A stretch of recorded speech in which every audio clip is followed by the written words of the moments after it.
आपल्या वाडीची पूजा आवरून मी निघालो माझ्या मामे बहिणीच्या मामाच्या गावी म्हणजेच कणकवलीतल्या सांगव्यामध्ये. मामाच्या घरी पोहोचतात मामीने खमंग असे साबुदाणे वडे खायला घालून आपलं पहिलाच वेलकम केलं. सर्व भावंडांबरोबर मिळून मिसळून गावच्या घरात असा नाश्ता करायची मजाच वेगळी असते. चल आता तुला मोदक खायला घालते.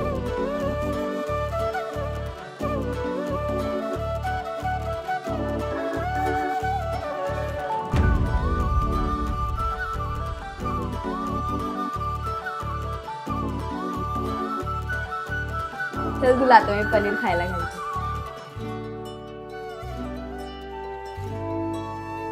संकष्टीचा दिवस असल्या कारणाने गणपती बाप्पाला मोदकांचा नैवेद्य दाखवला आणि आम्ही लोक जेवायला बसलो. जेवण तर सुंदर होतच, पण मोठ्या अशा फॅमिली सोबत गावच्या घरामध्ये एकत्र जेवायला बसायची मजाच वेगळी असते. तर कमेंट मध्ये कळवा तुम्ही सुद्धा फुल फॅमिली असेच जेवायला बस आणि तुमच्या मामाच्या घरी तुमचे सुद्धा असेच लाड होतात का?